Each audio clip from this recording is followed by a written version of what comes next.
बड़ा नगर में संघ का विजयदशमी उत्सव और आज स्थापना दिवस पर पथ संचलन का आयोजन हो रहा है। संघ की पूर्व सरकार्यवाह सुरेश भैया जी जोशी का उद्बोधन होना है। कार्यक्रम की मुख्य अतिथि है पारा ओलंपिक पदक विजेता मोना अग्रवाल। आदर्श विद्या मंदिर झोटवाड़ा में कार्यक्रम का आयोजन।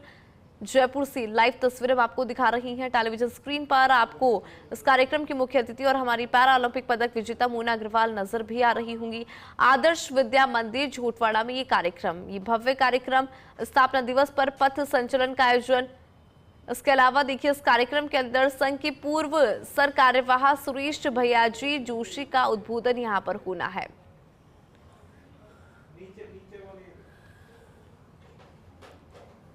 तो जयपुर के झोटवाड़ा नगर में संघ का विजयदशमी उत्सव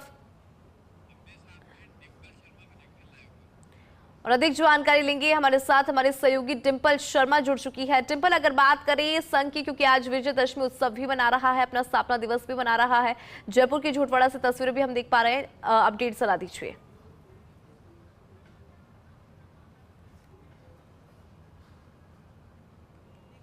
सबसे पहले तो विजयदशमी पर्व की आपको बहुत बहुत शुभकामनाएं। और आज जैसे कि विजयदशमी है और उसी के साथ साथ संघ का स्थापना दिवस 1925 में इसी वक्त और इसी तिथि को जो संघ की स्थापना की थी और आज 99 वर्ष अपने संघ पूरे कर चुका है। इस वक्त जयपुर के झोटवाड़ा में मैं मौजूद हूँ और आप देख सकते हैं मेरे पीछे जो स्वयंसेवक आपको दिखाई दे रहे हैं और ये वो स्वयंसेवक हैं जो लगातार इसी कड़ी में जुड़ते गए स्वयंसेवक और ये इतना बड़ा संगठन हो गया कि आज देश का ऐसा कोई भी वर्ग नहीं है जो आरएसएस से जुड़ा हुआ नहीं है और आरएसएस ने अपनी भूमिका हमेशा से निभाई है। और देखिए 2025 में संघ का शताब्दी वर्ष, 2025 में 100 वर्ष, सुनहरे 100 वर्ष पूरे कर रहा है आरएसएस। और उसी को लेके आने वाले समय में, क्योंकि देखिए आरएसएस जैसे जैसे 100 वर्ष की ओर अग्रसर है, जैसे जैसे सुनहरे 100 वर्ष की ओर अग्रसर है, वैसे वैसे स्वयंसेवकों में उत्साह भी बहुत ज़्यादा है। आप देख सकते हैं छोटे बच्चे भी। और यही संदेश हमेशा से आरएसएस देता आया है कि किस तरीके से जो युवा हैं ज़्यादा से ज़्यादा आरएसएस से पिछले कुछ दिनों में जुड़े हैं। जब आरएसएस की बैठक भी हुई थी, अखिल भारतीय प्रतिनिधि सभा की बात करें, उस बैठक में भी इस बात का जिक्र किया गया था कि पिछले कुछ दिनों में, या कह सकते हैं इसी साल के प्रारंभ से, युवाओं की लाखों संख्या, लाखों में आवेदन जो आरएसएस की ऑफिशियल वेबसाइट है उसके ऊपर आए थे। युवाओं को जो ज़्यादा से ज़्यादा जोड़ने का प्रयास हमेशा से आरएसएस चाहता था। और न कि सिर्फ युवाओं को बल्कि हर वर्ग को। पुरुष तो हमेशा से स्वयंसेवी रहे हैं, लेकिन महिलाओं की भागीदारी भी। और ये कह सकते हैं कि जिस तरीके से आरएसएस के और भी सह संगठन हैं, चाहे भाजपा कहें, चाहे एबीवीपी कहें, सेवा भारती कहें, विश्व हिंदू परिषद कहें, सभी ने समाज में एक बेहतर काम किया है और एक बेहतर आयाम स्थापित किया है। और उसी को लेके जो संघ है आज अपना पराक्रम प्रदर्शन और देश के अलग अलग जगहों पे इसका जो शक्ति और शौर्य का प्रदर्शन किया जाएगा, स्वयंसेवकों के द्वारा पथ संचलन किया जाएगा, शस्त्र पूजन किया जाएगा और ये पराक्रम का प्रदर्शन किया जाएगा। और साथ ही साथ आज नागपुर में, क्योंकि नागपुर में संघ का कार्यालय है और वहीं से जो रणनीति है संघ की, जो योजनाएं हैं वो तय होती है, क्योंकि संघ प्रमुख मोहन भागवत भी वहीं रहते हैं और वहीं बैठते हैं। और आज संघ प्रमुख मोहन भागवत भी अपना खास संबोधन में कुछ खास बातों का जिक्र करेंगे, क्योंकि ये बात पहले से कही जा रही थी, जो शताब्दी वर्ष से पहले 99 वर्ष जब पूरे होंगे तो संघ प्रमुख का संबोधन भी बहुत खास होगा। और उसी संबोधन के जरिए, क्योंकि देखिए कुछ ही दिन बाद यानी कि 25 अक्टूबर और 26 अक्टूबर को संघ की अखिल भारतीय कार्यकारी मंडल की बैठक भी है, तो ऐसे में उस बैठक में भी उसी संबोधन को लेकर जिक्र होगा जो संघ प्रमुख मोहन भागवत आज के संबोधन में कह रहे हैं। आज के संबोधन में जो बातें स्वयंसेवकों को बोलेंगे। और आप देख सकते हैं मंच पर भी जो पूर्व सरकार्यवाह हैं भैया जी जोशी, वो इस वक्त मौजूद हैं और लंबे समय से आरएसएस में रहे, पूर्व सरकार्यवाह रहे, आरएसएस के वरिष्ठ नेता के तौर पर इनकी पहचान की जाती है। और हमेशा से ही आरएसएस चाहे कोई भी समाज में किसी भी तरह की कुरीति और पंच परिवर्तन पर समाज में एक तरीके से काम करता है, क्योंकि संघ में जो अगले 100 वर्ष जब शताब्दी वर्ष में प्रवेश करेगा संघ, तो संघ का एक लक्ष्य है, जो प्राथमिकता संघ ने निर्धारित करी है, जो लक्ष्य संघ ने निर्धारित किए हैं, उनको पूरा करना चाहता है संघ। चाहे लाखों युवाओं को ज्यादा से ज्यादा जोड़ने के लिए, और देखिए युवाओं को ज्यादा से ज्यादा जोड़ने के लिए संघ ने पूरे प्रयास भी किए हैं और ये कह सकते हैं कि अपने प्रशिक्षण वर्ग जो संघ प्रथम वर्ष द्वितीय वर्ष के तौर पे जो अपना प्रशिक्षण वर्ग चलाता है उसमें भी बदलाव किए ताकि युवाओं के लिए भी सरल हो। कुछ एक समय के जो प्रशिक्षण वर्ग थे उसकी भी शुरुआत करी और ये कह सकते हैं कि अब 100 वर्ष में जब प्रवेश करेगा तो उन मुद्दों पर भी चर्चा करेगी। पंच परिवर्तन जिसकी मैं बात कर रही थी, सामाजिक समरसता हो, कुटुंब प्रबंधन हो, स्व का बोध हो, पर्यावरण सुरक्षा को लेकर हो, नागरिक कर्तव्य हो, ये 5 परिवर्तन ऐसे हैं जिस पर हमेशा से संघ कार्य करता है। सामाजिक समरसता, क्योंकि कल भी आपने देखा था जब जयपुर के त्रिवेणी नगर में कार्यक्रम था और सुरेश भैया जी जोशी जो कि पूर्व सरकार्यवाह थे वो वहां पर मुख्य अतिथि थे, उन्होंने भी ये बात कही थी कि जो जातिवाद है संघ उसको हटाना चाहता है कि जन्म से ही, उन्होंने अपने संबोधन में बड़ी बात कही थी कि जन्म से जाति निर्धारित होती है और इसी कुरीति को दूर करना होगा और यही सामाजिक समरसता है कि ऊंच नीच और छोटे या बड़े का जो भेदभाव है समाज से उसे हटाना होगा और साथ ही साथ कुटुंब प्रबोधन, परिवार के संस्कारों को साथ में लेके चलना, स्व का बोध, जो नागरिक कर्तव्य है उसको भी साथ में लेके चलना कि देश के प्रति एक नागरिक का क्या कर्तव्य है उसको पूरा करना और साथ ही साथ जो पर्यावरण सुरक्षा है, क्योंकि पर्यावरण को लेके लगातार जो है वो एक तरीके से कई बार बातें करता है संघ और देख सकते हैं आप अब यहाँ पर घोषवादन और ये संघ के देखिए युवा ही हैं जो आगे जाके राष्ट्रीय स्वयंसेवक संघ के एक बड़े ही ये कह सकते हैं वरिष्ठ स्वयंसेवी भी बनेंगे और ये कह सकते हैं कि अभी से ही जो ये जागरूकता है स्वयं पिछले कुछ दिनों में जो आरएसएस ने एक जो शुरुआत करी है युवाओं को लगातार जोड़ने की, स्वयं जो युवा हैं उनमें भी एक तरीके से भाव जागृत हुआ है, उत्साह जागृत हुआ है कि किस तरीके से आरएसएस, क्योंकि आरएसएस ऐसा संगठन है समाज का ही अंग कह सकते हैं, स्वयंसेवी। आज ये कह सकते हैं हर तीसरा इंसान स्वयंसेवी है जो आरएसएस से जुड़ा हुआ है, चाहे किसी भी संस्था के माध्यम से, विश्व हिंदू परिषद है, चाहे सेवा भारती है, महिलाएं हैं, और तो इसी माध्यम से, क्योंकि देखिए कोरोना में जब भी कोई ऐसी स्थिति भी आती है, आपने देखा होगा एक तरीके से बचाव कार्य होता है और राहतकर्ता के रूप में भी जब स्वयंसेवी काम करते हैं और यही हमेशा से संघ का जो प्रथा रही है, संघ की जो संस्कृति रही है वो यही रही है कि किस तरीके से समाज में हर एक चीज़ को और 4 लोगों को जागृत करना, साथ ही साथ खुद जो स्वयंसेवी हैं वो भी किसी में समाज में जब भी कोई परेशानी आती है, जब भी कोई आपदा आती है तो उसमें भी आपने देखा होगा अलग अलग जगह देश के अलग अलग कोनों में भी स्वयंसेवी हमेशा से बचावकर्ता के रूप में कार्य करते आए हैं। और ये आज की जो तस्वीर है 99 वर्ष पूरे और आज विजयदशमी भी है। आज ही के दिन श्री राम ने जो रावण को मार के विजय प्राप्त की थी और विजयदशमी जिस दिन आज संघ का स्थापना दिवस 1925 में 27 सितंबर संघ की स्थापना हुई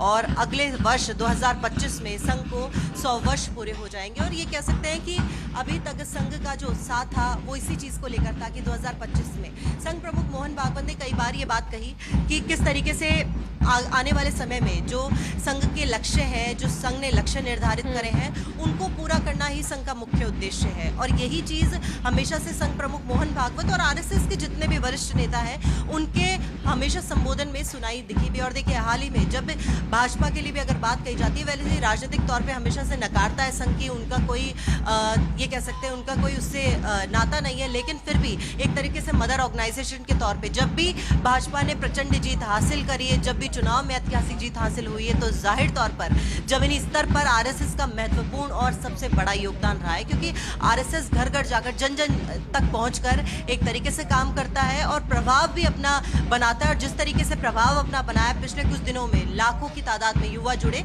इसी का ही एक उदाहरण है। और देखिए कुछ दिनों पहले जब जनवरी में राम मंदिर प्राण प्रतिष्ठा कार्यक्रम हुआ था, किस तरीके से जो संघ के और भी जो अंग हैं, ये कह सकते हैं संघ के और भी जो सह संगठन है, जैसे सेवा भारती हो, विश्व हिंदू परिषद जिसका सबसे बड़ा योगदान रहा था, विश्व हिंदू परिषद, एबीवीपी, इनके सभी जो स्वयंसेवक इनसे जुड़े हुए हैं, जो इनके कार्यकर्ता हैं, उन्होंने लगातार उसमें जुड़कर उसको बहुत बड़ा महोत्सव के तौर पर, उसे एक बहुत बड़े कार्यक्रम के तौर पर उसे एक देश में नाम दिया था। तो ये कह सकते हैं कि एक बड़ा दिन और 99 वर्ष आज पूरे। बिल्कुल डिम्पल, बड़ा दिन है आज का, क्योंकि देखिए एक तरफ विजयदशमी और दूसरी तरफ अपना स्थापना दिवस संघ यहाँ पर मना रहा है। डिम्पल आप हमारे साथ जुड़े रहिएगा। आप है वो एक तरह से आपके शारीरिक, मानसिक, बौद्धिक विकास के ऊपर एकजुट होकर काम कर रहा है, आपको एकता की सीख दे रहा है। अभी जो परेड चल रही थी मैंने उसमें देखा कि एक 7-8 साल का बच्चा है वो कर रहा है और बुजुर्ग से बुजुर्ग मुझे लग रहा है कि शायद 60 साल की उम्र तक के भी यहाँ पे हैं। तो ये जो एकजुटता है कि हर उम्र का, हर तजुर्बे का जो इंसान है वो एकजुट होके एक बराबर, एक समान, एक प्लेटफॉर्म के ऊपर अपने आप को प्रदर्शित कर रहा है, तो ये बहुत अच्छी चीज़ है। और इस एकता से हमें हमारे घर में भी एक संगठन मिलता है कि हम हमारे घर में भी आजकल जिस तरह से एकाकी परिवार होते जा रहे हैं, दादा दादी का सानिध्य बच्चों से छूट रहा है, बच्चे जैसे ही बड़े होने लगते हैं माँ बाप का साथ छोड़ना चाहते हैं, तो संगठन की इन गतिविधियों से कहीं ना कहीं हमें हमारे परिवार में भी वो एकाकीपन से बचकर और एक संगठित परिवार का सानिध्य मिलने के लिए हम सोच सकते हैं, अपने बच्चों को सिखा सकते हैं। तो ये बहुत अच्छा है, मुझे आप सबके बीच में आकर बहुत अच्छा लगा। और अभी भैया जी आगे जो भी संघ के बारे में बताएंगे मैं वो जानने के लिए उत्सुक हूँ, मैं जानना चाहती हूँ और संघ किस तरह से काम करता है। और बहुत बहुत धन्यवाद।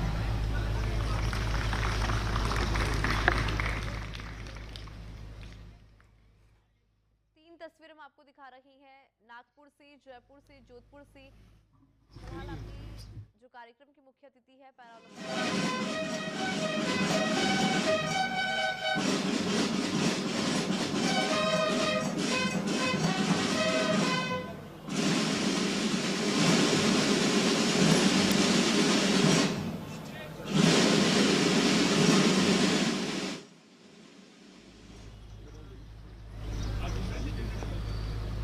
बेटा अंदर आओ ना।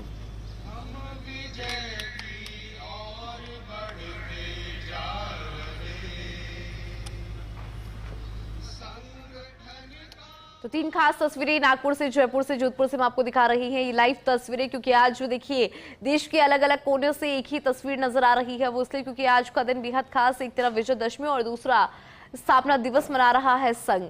और ऐसे में देखिए 3 जगह की तस्वीरें, नागपुर की पहली तस्वीर, दूसरी तस्वीर है राजधानी जयपुर की और तीसरी तस्वीर है जोधपुर की, जहां पर विशेष तरह के कार्यक्रम आयोजित हो रही हैं। जयपुर की अगर बात करें तो देखिए बेहद खास कार्यक्रम जयपुर के अंदर आयोजित हो रहा है। स्थापना दिवस पर पथ संचलन का आयोजन संघ की पूर्व सरकार्यवाह सुरेश भैयाजी जोशी का उद्बोधन यहाँ पर होगा। जयपुर की हम यहाँ पर बात कर रही हैं और इस कार्यक्रम की मुख्य अतिथि है पैरालंपिक पदक विजेता मोना अग्रवाल। उनको भी आपने सुना कि किस तरह से संघ कार्य करता है, उसको लेकर बहुत ज्यादा उत्साहित वो नजर आई। आदर्श विद्या मंदिर झोटवाड़ा में इस कार्यक्रम का आयोजन। नागपुर की अगर बात करें तो सरसंघ चालक मोहन भागवत वहां पर मौजूद हैं। तो बेहद खास तस्वीरें। उसके बाद जो हुए 62, 65, 67 पाकिस्तान के अगेंस्ट, 62 चाइना के अगेंस्ट, 71 और उसके बाद कारगिल और छोटे मोटे ऑपरेशन जैसे बहुत हुए हैं। हम लोग सीमाओं पे लड़ते रहे, हमारे जवान देश के लिए बलिदान होते रहे, खून देते रहे और हमें पीछे झांकने की कभी जरूरत नहीं पड़ी, क्योंकि हमारा देश, आप जैसे लोग हमारे समाज के अंदर, हमारे परिवारों की, हमारी सबकी रक्षा के लिए पीछे आप हैं। तभी एक जवान अपने जान न्यौछावर करता है देश के लिए। एक देशभक्ति की भावना आज आप लोगों में है, वो भी हमारे सैनिकों से बहुत ज्यादा प्रेरित हुए हैं आप लोग। मुझे बताया गया है कि कुछ एक सैनिक जो रिटायर हो जाते हैं वो भी वॉलंटरीली स्वयं सेवक में अपनी सेवा देते हैं। बहुत बढ़िया काम है ये, बहुत बढ़िया सेवा है। मरते दम तक हमारा देश सर्वप्रिय है। देश के लिए जो बनता है, जिसका बनता है, कितना बनता है, हमें सबको करना चाहिए। ये हमारा दायित्व है, ड्यूटी है। हमारे संविधान में हर आदमी कहता है ये मेरी राइट है, फंडामेंटल राइट है। हम भूल रहे हैं आज, फंडामेंटल राइट अधिकार है आपका। किसी ने ध्यान दिया कि उसी कॉन्स्टिट्यूशन में, उसी संविधान में फंडामेंटल ड्यूटी क्या है हमारी, हमारी ड्यूटी है जो आप लोग कर रहे हैं, जो हम लोग कर रहे हैं, जो हर समाज का तजबा दे रहा है देश के लिए, चाहे एक परचून की दुकान हो, चाहे इंडस्ट्रियलिस्ट हो, चाहे अपना कोई एजुकेशन के थ्रू कर रहा है, देश के लिए हर इंसान कंट्रीब्यूट कर रहा है, क्योंकि ये देश शक्तिशाली हम सब ने मिलकर बनाना है। अकेला कुछ नहीं कर सकता। संगठन में शक्ति होती है, ताकत होती है। जैसे इंडियन आर्मी एक लीडर होता, बाकी सब पीछे। यही ऑर्गेनाइजेशन मैंने देखा है आप लोगों का है। इसीलिए अनुशासन एक रीढ़ की हड्डी है इंडियन आर्मी की और आप लोगों की भी। उसके बिना और हमारे समाज की, हमारे देश की, अगर हम अनुशासित हैं, शिक्षित हैं, तभी हम एक दूसरे को ज्ञान दे सकते हैं, एम्पावर कर सकते हैं, उसको ऊपर उठा सकते हैं।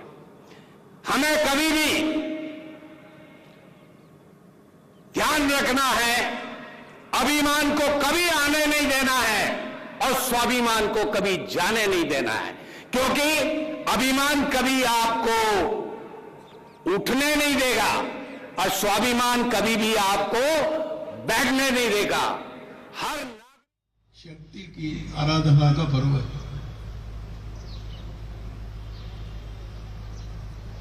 अष्टभुजा है, शस्त्र लेकर दुर्गा मां खड़ी है।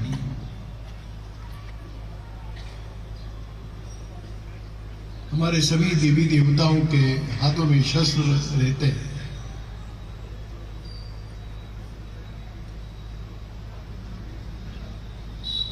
तो शस्त्र भी है और आशीर्वाद देने के लिए एक हाथ भी है।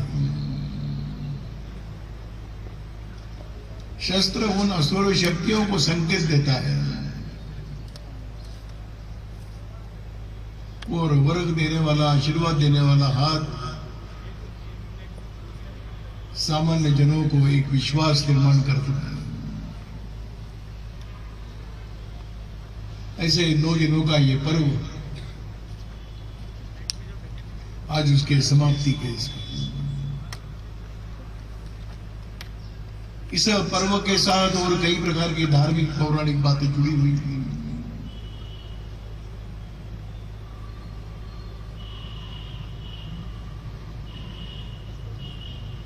एक कालखंड महाभारत में आता है, पांडवों का अज्ञातवास रहा। वो आज ही के दिन समाप्त हुआ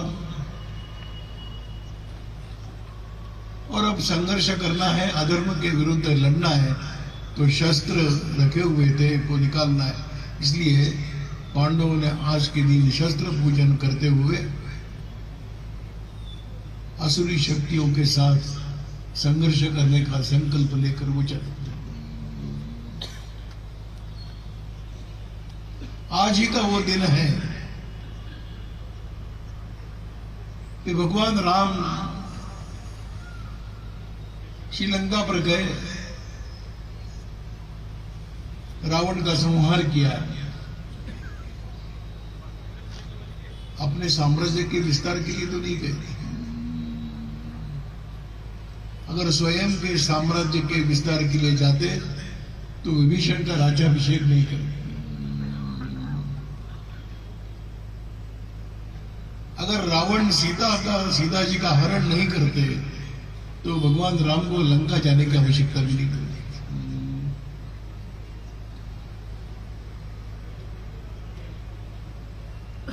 अगर कौरव अधर्म के मार्ग पर नहीं चलते तो भगवान कृष्ण को पांडवों को हाथ में लेकर उस अधर्म को समाप्त करने की आवश्यकता नहीं थी।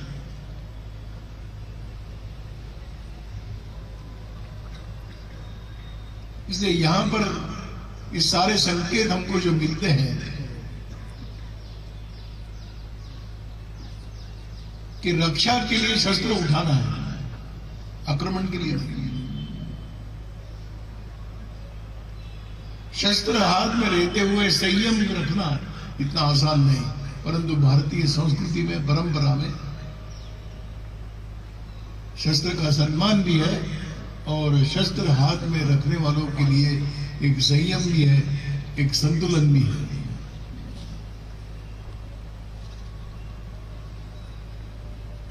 और इसलिए यह आज का पर्व हम सबको एक संकेत देता है, एक संदेश देता है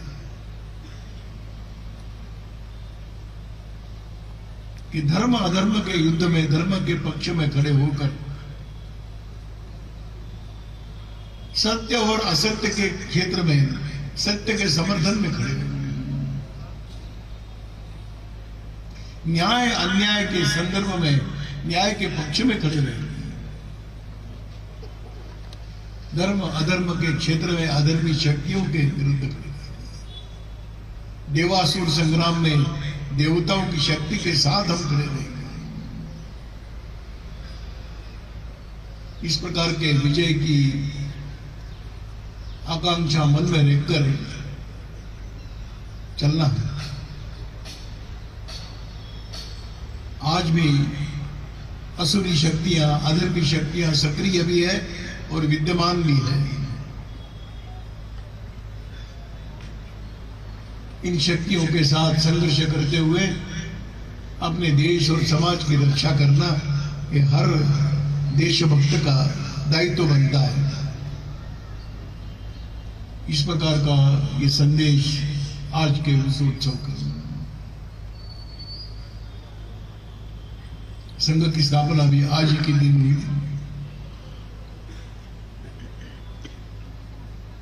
अगर भगवान ने गीता में कहा होगा कि जब जब आवश्यकता पड़ेगी तो मैं बार बार आऊंगा, संभवामि युगे युगे।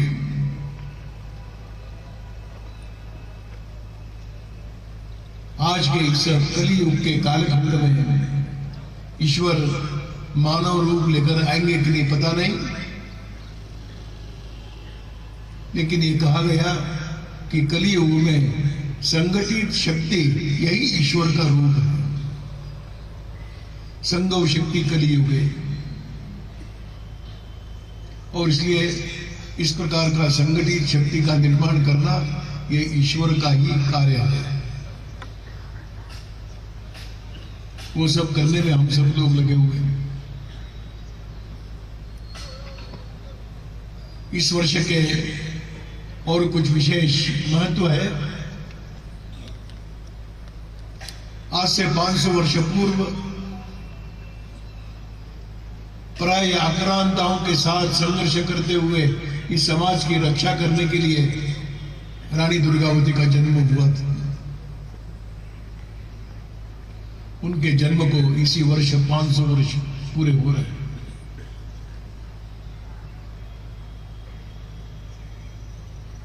एक सामान्य परिवार में जन्म लेकर एक आदर्श जीवन, फिर वह सामाजिक हो, वह राजनीतिक हो, जो प्रशासनिक दृष्टि से आदर्श हो, इसका आदर्श प्रस्तुत करने वाली पुण्य श्लोका लोक माता अहिल्या देवी होलकर के जन्म को भी 300 वर्ष पूरे हो रहे हुए।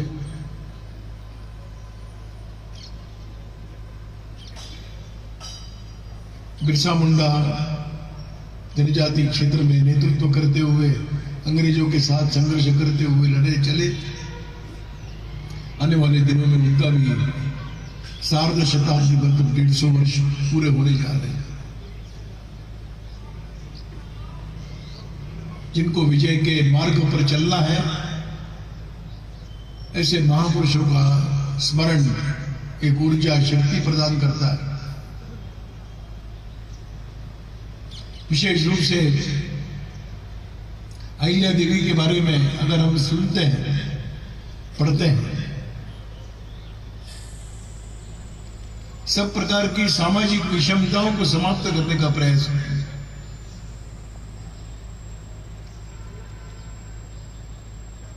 भिल्ल समाज के पिछड़े हुए लोगों को आपराधिक पृष्ठभूमि से मुक्त करते हुए वो भी सम्मान का जीवन जिए, ऐसे उनकी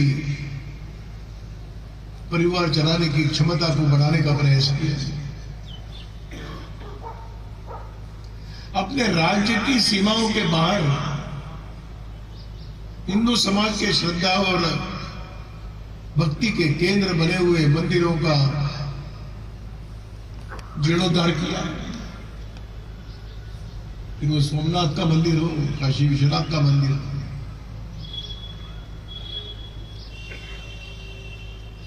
उस जमाने में महिलाओं की सेना खड़ी की।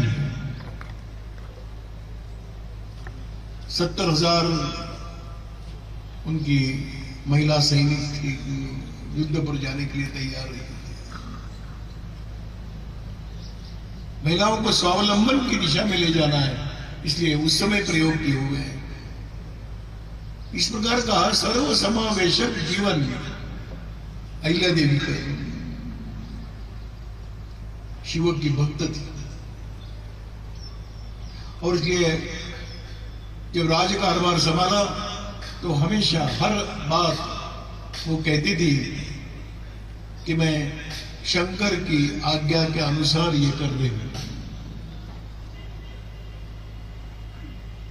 इंदौर से निकट महेश्वर में राजधानी बनाई थी। उस महल में प्रवेश करते समय प्रवेश द्वार पर, दहलीज पर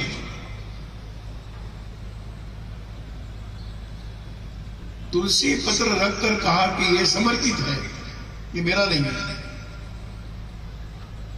हमारे यहां मुहावरा चलता है कि सब पर तुलसी पत्र रखकर चले गए, ये सब छोड़ दिया।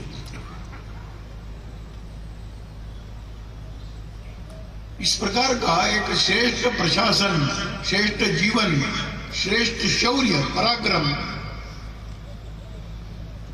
विदेशी आक्रांताओं के साथ संघर्ष करने के लिए छोटे मोटे राजाओं को संगठित करने का काम और अपनी सीमाओं की बाहर क्या कर श्रद्धा केंद्रों का संरक्षण, संवर्धन, इस प्रकार का एक बहुत व्यापक जीवन चरित्र रहा। और इसलिए अपने इतिहास में एकमात्र है कि जिनको लोक माता कहा गया, जिनको पुण्य श्लोका कहा गया, ऐसे अहिल्या देवी के जन्म को 300 वर्ष इन सब के प्रति हम नमन करते हैं।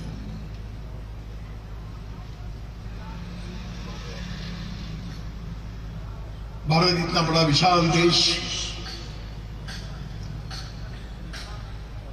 एक देश है, इसको इस संदर्भ में संवरण निर्माण करने वाली बातें लोग करते रहते हैं। राज्य अलग अलग है, यहाँ की भाषाएं अलग अलग है, यहाँ की छोटी मोटी परंपराएं भिन्न प्रकार की है, और यह एक देश नहीं है। अनावश्यक भ्रम फैलाया जाता है कि यह भाषा श्रेष्ठ है, यह भाषा कनिष्ठ है। हम सब लोग मानते हैं कि भारत में बोली जाने वाली सभी भाषाएं राष्ट्रभाषा है। फिर वो तमिल हो, फिर वो मलयालम हो, मराठी हो, गुजराती हो, बंगाली हो, राजस्थानी हो, हिंदी हो, कोई। यह हम इसलिए कहते हैं कि इन सारी भाषाओं के माध्यम से जो विचार रखा गया वो एक है। जो चिंतन रखा गया, भाषाएं अलग होगी, चिंतन हम सबका एक है।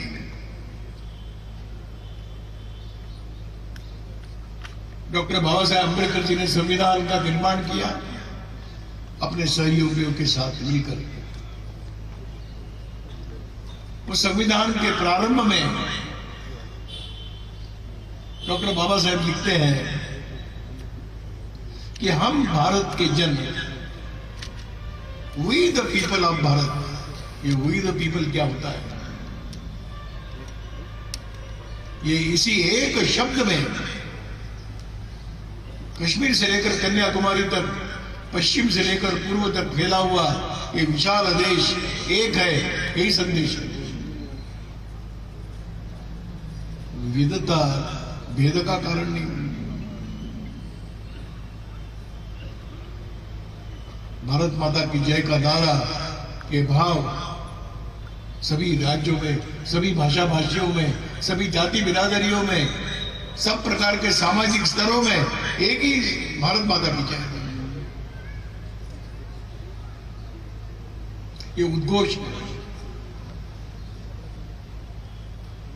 वंदे मातरम ये बंकिम चंद्र चटर्जी का लिखा हुआ वो बंगाली नहीं है। वंदे मातरम ये यहाँ के जन सामान्यों के आत्मा का स्वर है। कोई नहीं पूछता कि वंदे मातरम की भाषा कौन सी। कोई नहीं, दक्षिण भारत के लोग ये नहीं कहते कि भारत माता की जय ये तो हिंदी है। नहीं,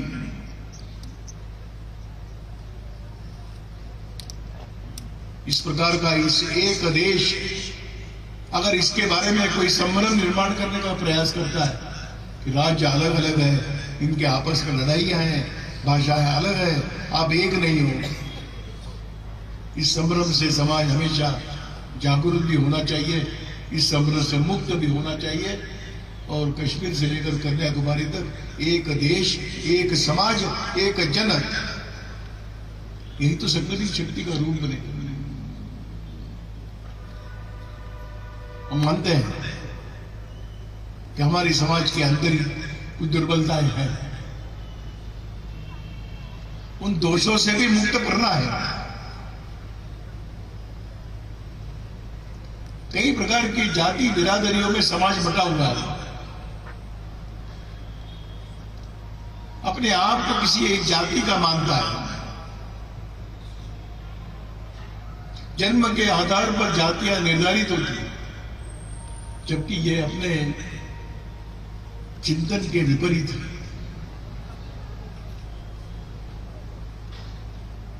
अगर भगवान ने, कृष्ण ने गीता में गुण कर्म के अनुसार व्यक्ति का आकलन कहा है, कोई जन्म के आधार पर ये मानने की गलत परंपरा कहीं चल पड़ी।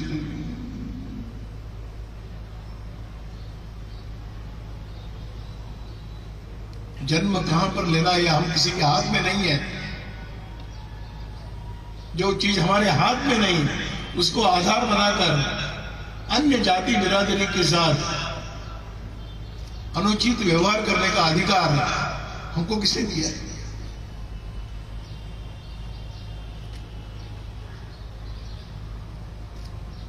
इस देश के रहने वाले किसी भी जाति बिरादरी के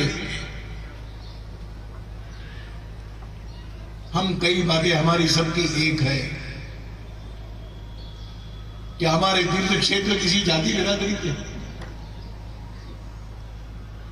फिर वो हरिद्वार हो, वो वाराणसी हो, वो अयोध्या हो, वो रामेश्वरम हो, वो कामाख्या का मंदिर हो, जगन्नाथपुरी हो, क्या द्वारका हो। जोधपुर की बात करते हैं। विजयदशमी उत्सव और शस्त्र पूजन का कार्यक्रम राष्ट्रीय स्वयं सेवक संघ जोधपुर महानगर द्वारा आयोजन। मेजर जनरल राणू सिंह राठौड़ मुख्य अतिथि है। स्वयं सेवक संघ की सह सर कार्यवाह डॉक्टर कृष्ण गोपाल है मुख्य वक्ता। रातानाड़ा स्थित पोलो ग्राउंड में आयोजन हो रहा है। केंद्रीय मंत्री गजेंद्र सिंह शेखावत सहित संघ के प्रमुख कार्यकर्ता मौजूद। संघ पदाधिकारी के अलावा बड़ी संख्या में बच्चों से लेकर बड़ी संघ कार्यकर्ता इसके अंदर शामिल है। ये बड़ी जानकारी आपको दे रही है केंद्रीय मंत्री गजेंद्र सिंह शेखावत की मौजूदगी यहाँ पर है। और देखिए लाइव तस्वीरें हम आपको दिखा रही हैं। राष्ट्रीय स्वयं सेवक संघ जोधपुर महानगर द्वारा इसका आयोजन। मेजर जनरल राणू सिंह राठौड़ मुख्य अतिथि हैं। स्वयं सेवक संघ की सह सरकार्यवाह डॉक्टर कृष्ण गोपाल है मुख्य वक्ता। रातानाड़ा स्थित पोलो ग्राउंड में इसका आयोजन हो रहा है। जोधपुर से लाइव तस्वीरें जरा देखिए।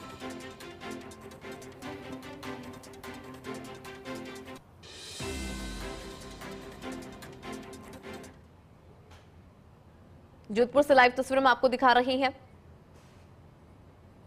केंद्रीय मंत्री गजेंद्र सिंह शेखावत की मौजूदगी भी यहां पर है। रातानाड़ा स्थित पोलो ग्राउंड में इसका आयोजन हो रहा है। मेजर जनरल राणू सिंह राठौड़ है मुख्य अतिथि इस कार्यक्रम के।